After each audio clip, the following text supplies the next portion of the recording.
Welcome, everyone. Welcome to our webinar on strategic planning. My name is Phil Herman. I'm a partner here at the Impact Group, and I'm joined today by Tom Speaks, another partner at the Impact Group, and Dr. Cameron Ryba, the Superintendent of Strongsville City Schools. And so, Cameron, thank you for joining us this morning. We are appreciative of you making the time to talk a little bit about strategic planning. We're going to talk today about strategic planning just in general. Why are strategic plans important? What do they mean for a school district? We're going to look specifically and talk to Cameron about his experiences and why are they important for Strongsville City Schools, and what was the process that they followed, and what were some of the logistics of working with a staff and working with a board, and then ultimately, how can we use strategic plans to guide our work in school districts? So Tom and Cameron, thank you so much for being a part of it this morning. Thanks. So first of all, Tom, tell us a little bit, what is a strategic plan and why is it important? Let's start with the basics. Well, the basics are really a strategic plan should be a guiding document as to where your organization is going. And it seems obvious, but so many organizations don't have a clear idea of where they're going. When you talk to employees, when you talk to stakeholders, when you talk to others, a common thing they'll ask is, where are we going as a district or an organization or an agency?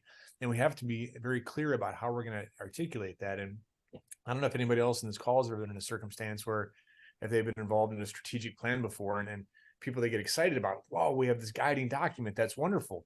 And then you go through the whole process, and a year later, somebody says, hey, didn't we do a strategic plan? I could have sworn we did one. And yeah, it's in Al's office. It's on his dresser.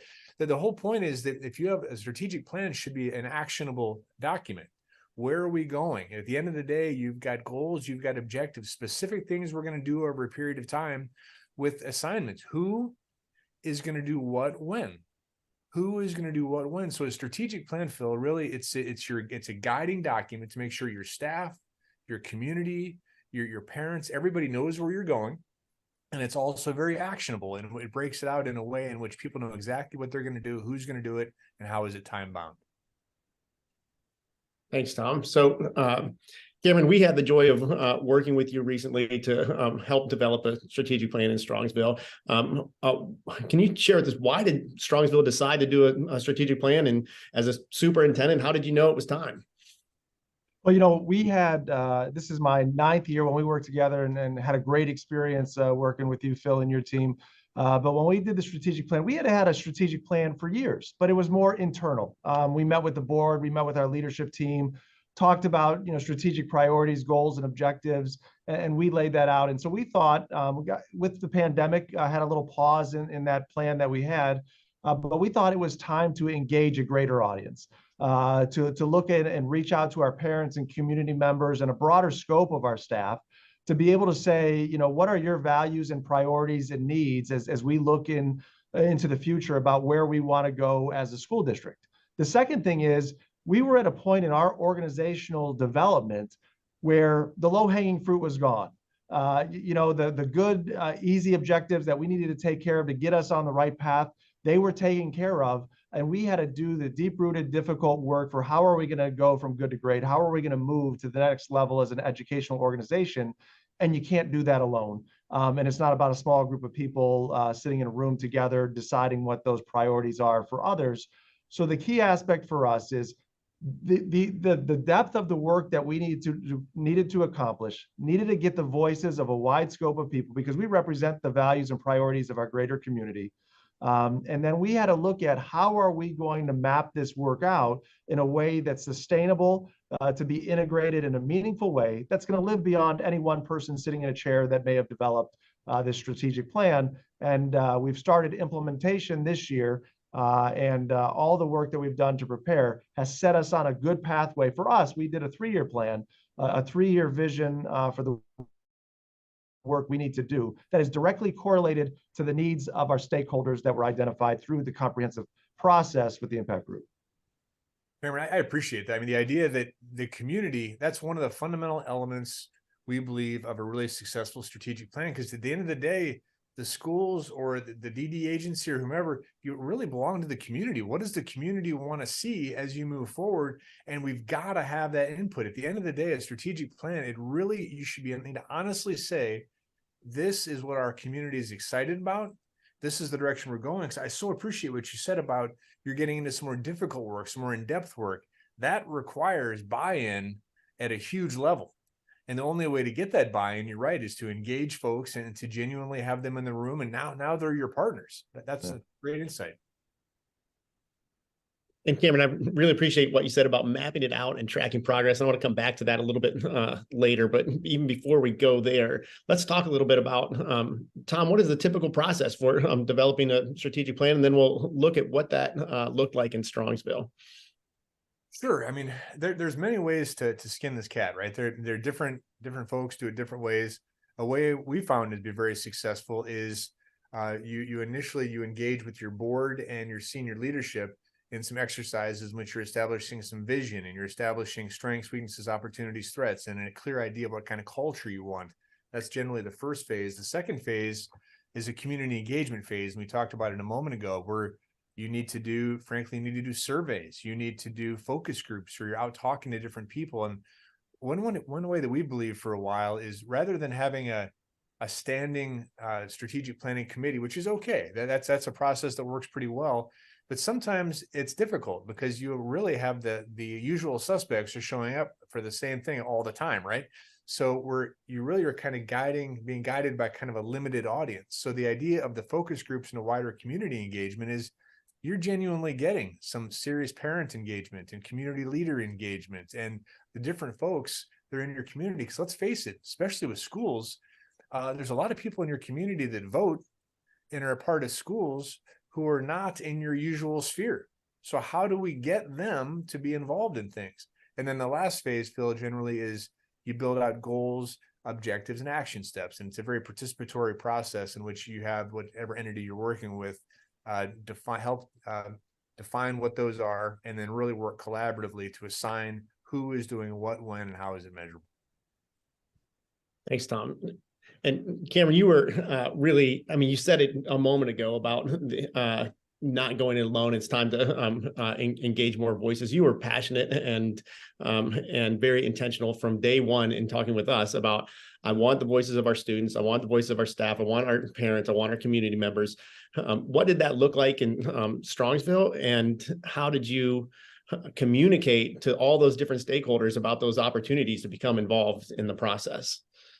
You know, it was, as you said, it was an important aspect of what we were doing, especially looking at our history of how we've done strategic planning up to that point. So we sat down and crafted what are ways that are going to meet the communication needs of our community. You know, Strongsville, we got 40,000 some residents, 5,600, 5,700 kids and their parents. So we wanted to find ways that were pervasive that would meet their needs. And so in terms of kind of our deliberate communication proactively of letting people know what we're doing, why we're doing it, how their voice is going to add value and going to have an impact, right? We want people to know that if I'm going to invest my mental energy into giving you feedback, you're actually going to do something about it. So that iterative process of saying, hey, we asked you this, here's the results of what we asked you, and here's now what we're going to do with it, built that value moving forward. As Tom shared some of the pathways, those were a lot of the pathways we used, right? Surveys, focus groups, individual meetings, but we were intentional about inviting people into the conversation. We all get these anonymous requests or specific requests of, hey, we'd like your feedback, but that human touch of reaching out to people to say, hey, we value you, we value your input, and we'd love to have you a part of this process to share. One of the things that I don't think Tom mentioned that we did is we reached out individually to what we deemed as community leaders, people that have the ear and the voice of what's going on. And we invited them specifically in for a focus group and tapped them on the shoulder to say, hey, you're a valued partner. We feel you've got the pulse of what's going on. Come on in and share with us what you feel, what's happening. And then with all of that information, what I think we were intentional about is that part that I shared, is sharing that back out, looking at those themes, publicly displaying and having public conversations about what does this mean and what does this say, so people could see the pathway from the feedback to the ideas, to the objectives, to the strategies, all the way to the action steps that are implemented, and connecting, here were the themes, and is that represented somewhere in my plan, right? One time, as you're doing a strategic planning, and Phil and Tom, I don't know if you would agree, sometimes you can lose your way a little bit in all the details and all the data you have, and you got to kind of continue to refresh yourself of what are we really targeting and trying to get at here, and is that feedback represented? And we work deliberately to put that out there and to set the framework for our plan. And I'm sure we'll talk about in a little bit here about the action planning piece that we put into place in Strongsville. Yeah, absolutely. So as we think about, to both of you, really, as we think about involving the different voices, the different stakeholders, one thing that we didn't talk about, other than Tom talking about at the beginning, is, and superintendents often have questions about this, is what should the role of the Board of Education be in strategic planning, and how do you involve the board, and how do you understand their expectations and manage a board's expectations through the strategic planning process? A lot of times superintendents have that question for us. From both of you, what are your thoughts on involving the board, and then clarifying expectations with the board up front, and making sure that they have ownership for it as well? I think you okay, Tom? Go ahead.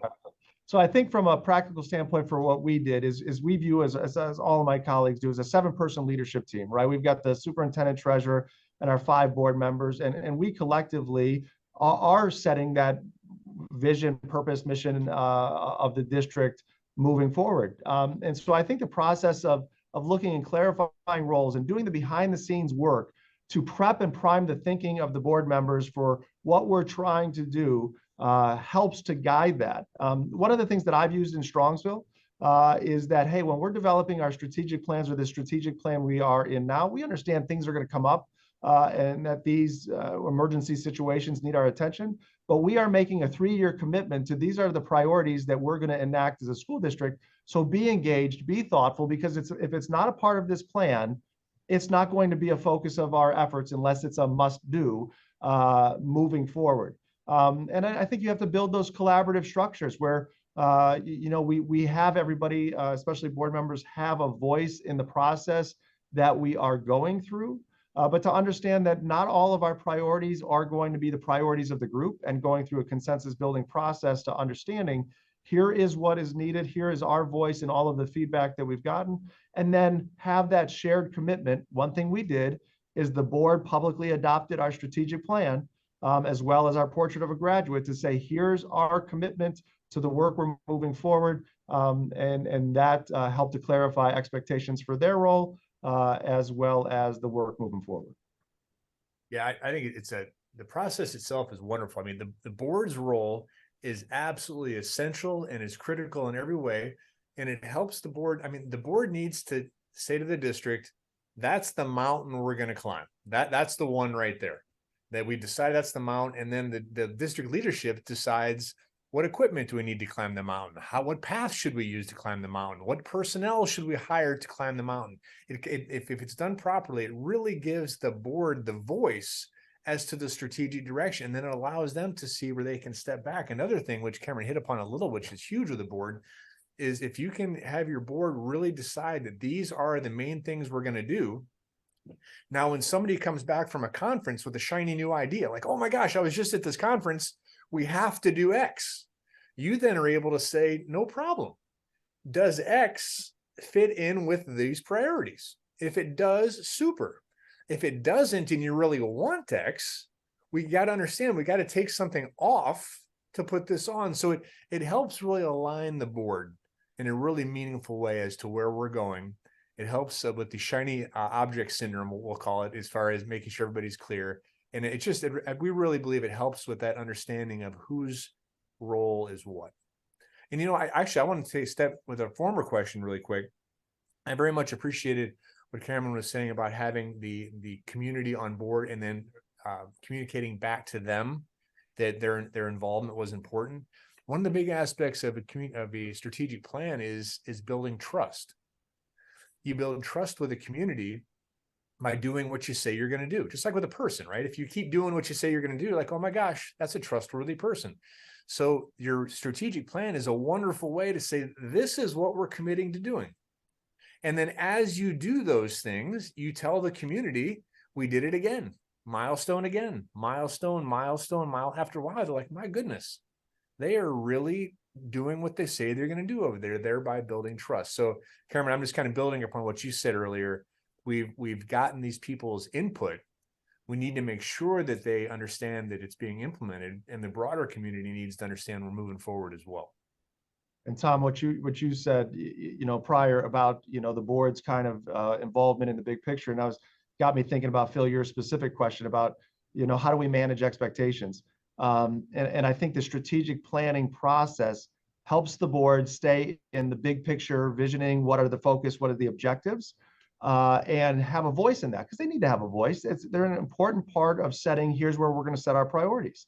But the one aspect, once that's set, is our board is not involved in the action step aspect of the work, right? They've said, hey, these are key aspects of our strategic plan. We want you to go accomplish.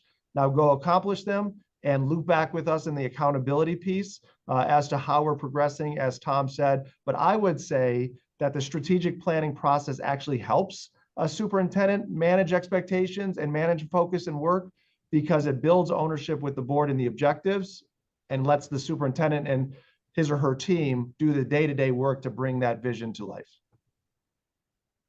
Yeah, I think that's a fantastic point. It's a good segue too to how are you using the plan to guide your work now? I mean, Strongsville's plan, I love the way that when we established initial objectives, we worked with you, and Cameron, you really had the vision of reorganizing those objectives into 4 primary areas: transforming teaching and learning, leveraging funding and facilities, aligning staff and resources, and cultivating culture and climate. And then you have objectives under each one of those main priorities. And so how are you using that now to guide your work? And then we'll move into how are you even tracking all of that? There's a lot to a strategic plan, particularly given that they are over 3 years. But how's it guiding your work in this year, the first year of the plan? Yeah, so the first year of the plan, we kicked it off in August. I think the one thing for us, and maybe unique, is we didn't have a vision, we didn't have a purpose, and we had a mission statement that was 20 years old. So it really helped us anchor in our central focus of what is our organizational purpose, and we identifying that, building our mission. And if you look at the central focus of our strategic plan, it's our portrait of a graduate, it's our model Mustang, that all of our work is interconnected and leads towards developing the skills and competencies that we want to see for all of our learners.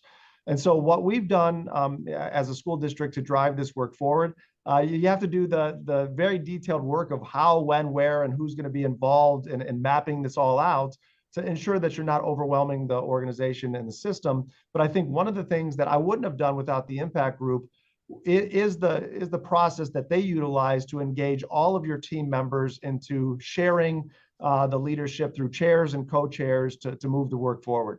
So as a superintendent, when you look at, okay, we've got X amount of objectives under these 4 priorities, and you think, how in the world am I going to move all of this forward, even if I'm breaking it into 3 years? By developing and sharing the work with the leaders around you, that's how we've been able to put this work into action. We prioritize the objectives based on our current and most pressing needs that related back to the feedback that we received from our community and parents. And we have work groups that are doing the work and building the action steps and the measurements to move the work forward and progress. So for us, very specifically, we have a monthly administrative team. That monthly administrative team, a part of it is dedicated to our strategic planning work group. So we're not adding another meeting or another focus to anybody's plates. And then when you leave that meeting, it's not just one person that's carrying the load of the work. It's a sharing of the expertise and the experience for people to take these action steps, build the collective capacity, and put the work into place. And it's been a good process for us and a continuing process to move the work forward. I would say the one thing that I do as superintendent is I take the lead in kind of having that 20,000 foot view. of seeing how the pieces are moving and coordinating together, to looking at roadblocks in the pathway, and to be able to guide and give permission when we need to change and ebb and flow in our work. And the biggest thing that I've done in my work in this first part is help people see connections, to help people to see how this objective relates to this objective, and we can combine our efforts so that we're all moving in the right direction and we get out of this silo effect and see the strategic plan as 5 different areas of focus when they're really one that's working in concert. And you said a couple things there, which I just got to double down on. You're dead on. The idea that if it's done well, the plan, it should be driving the activity forward. If you're in a position where you have one person, the superintendent or whatever, is always the prod, always driving, that is tough. The idea of the plan itself is the mechanism which is driving it forward, because everybody has collectively agreed in front of their colleagues that they're going to take on a couple of things. We always say many hands make light work, right? So everybody gets 1 or 2 of these, and then they are now driving themselves. Like you said, you're the 20,000 foot keeping it going, but they are part of that, which is just huge. The other part, which I loved you said, is the silo piece. It's fascinating. In any large group, watch when transportation starts to talk, curriculum is checking their computer. When curriculum is starting to do things, facilities is looking at something else. That is a chance for your whole organization to understand, because gosh, what transportation does actually connects with curriculum, which actually connects with finance, so to have everybody intentionally aware of where the other aspects of the organization are going. And we'll often say that, look, gang, we're asking you to not check out. I mean, we really want you to be involved in this. And it really eliminates some of those silos. So those 2 big points, that the plan itself drives the activity, and the fact that it sometimes breaks down some of those silos. I just thought those were both great points. And the other power of it is the plan is a gatekeeper for us, right? So one of the things that we take a look at is in education, I would say in Strongsville and a lot of public schools, it's the feeling of so many needs, so much work, overwhelming at times. Where do we start? And is the work we're prioritizing and meeting the goals of and building the culture, helping us move towards the strategic goals and outcomes we have? And is it realistic and responsible to ask others to put on their plates right now? And so when you take a look at the strategic planning for us, it has become that litmus test. If we cannot connect it to how this initiative, this idea, this focus is driving us forward to our purpose and mission via our strategic priorities, then it's something that we've got to question, why are we doing this? Or how are we doing this in a way that can better relate? And so it's a starting point for us. We're not there, but that's helped drive the conversation to really look, not just, hey, we need to do this work and who's going to do it, but what are we actually asking others as leaders?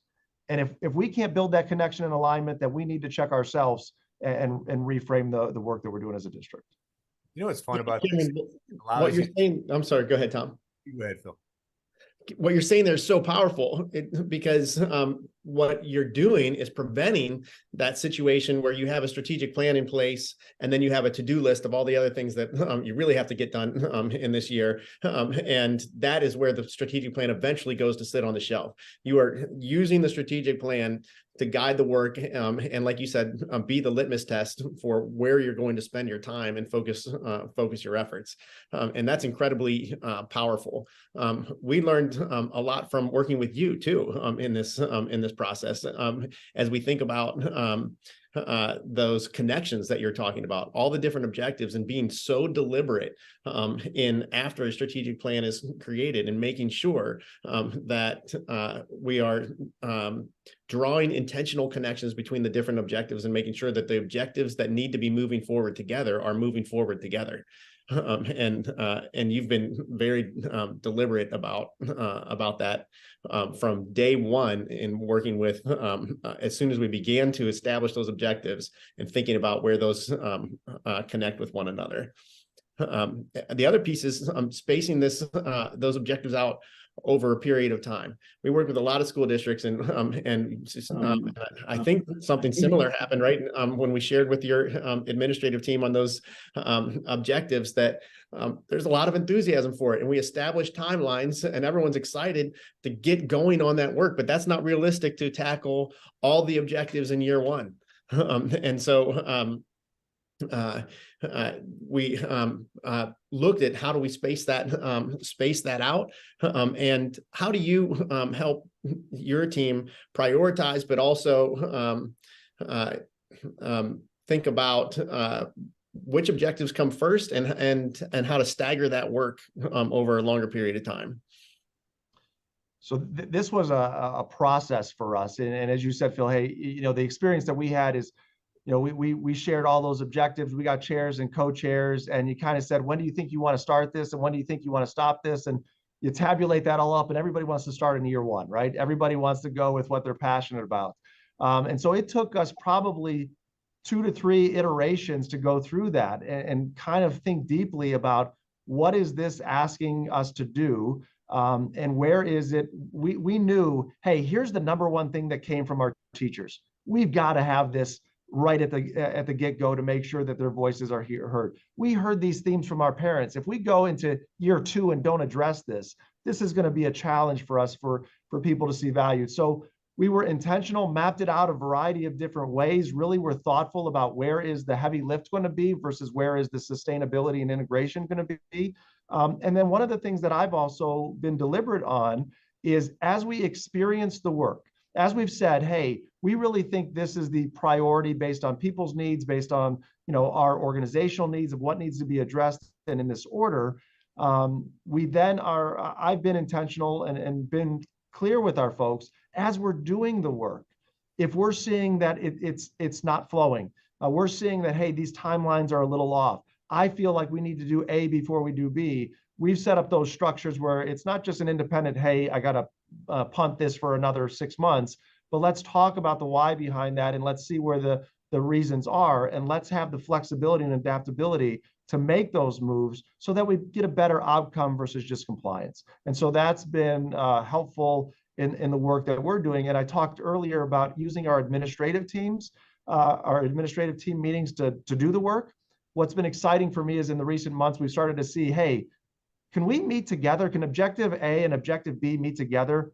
Because we want to talk and plan, because we think we can help each other out versus kind of being in their own little work groups. And so that's provided benefit to us as a district.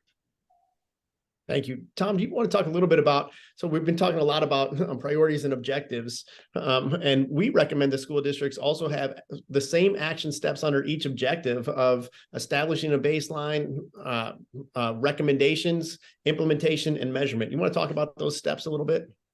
Yeah, we're kind of wrapping up in time here. This is a big topic. I'll hit it quick. Really, the idea is you're establishing a timeline. So you have an objective, a specific thing you want to do over the next 3 years. The first thing we believe you have to establish a baseline. Where are we right now? What's working? What's not? Do we have a clear idea what we presently have? It's surprising how many folks will begin something without, you need to know where you're at. So establish your baseline. How long will that take? Who owns that? Next is recommendations. So we have an objective. Now we know our baseline. What specific actions do we need to take to go from our baseline to our intended outcome? What do we have to do? Recommendations. What is our timeline for that? Next is implementation. So we've got our recommendations. When are we going to implement this? When do we believe we're going to be able to kick this thing off? And then the last is measurement. After X amount of time, how are we going to look back and did we succeed? Didn't we? And that's an entire topic in itself. But we really believe in that timeline approach, baseline, recommendations, implementation, and measurement as a great way to structure your objectives moving forward. And we are coming short on time. Cameron, anything you want to add on those action steps as your team has begun actually moving through those and utilizing a structure to track that progress? No, as a district that's going through the process that Tom just spoke to, it is a powerful process to take a look back to where we've been, to take a look forward to where we're going, and to chart the pathway forward. The only addition that I would say that we added onto it is what we realized is, hey, when you create an objective in March of 2023 and you start to think about implementing in August of 2023, that 6 months gap, you tend to lose focus of what really were we trying to get at when we wrote this objective.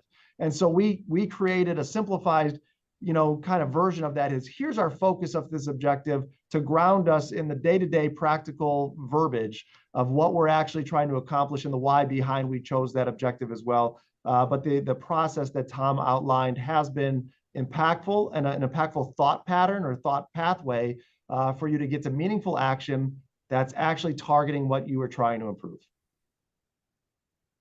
Are there any other thoughts on strategic planning as we wrap up that either of you would like to share with our audience members today, or those that will listen to the recording down the road?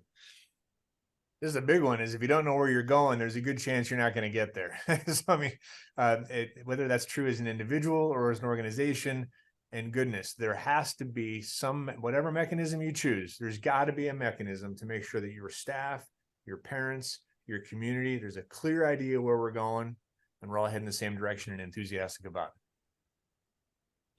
Phil, my last thought is, as superintendents, as leaders, I view myself as a lead storyteller, right? We have to tell the story of our district to a greater community, and that the strategic plan and the work that we've done together with your group helps us to tell a compelling story of the work we've done and the work we're going to do for the betterment of our kids. And so it's a great foundational piece for any district to have as you go out and tell the positive work that you're doing and the story of your district. Well, Tom, Cameron, thank you so much for sharing your thoughts and perspectives today. Cameron, thank you. We know how busy superintendents are, and for you to take the time out to talk with us today. We're really appreciative of that. We will wrap it up there. Hope everyone has a great day. And again, thanks for being on.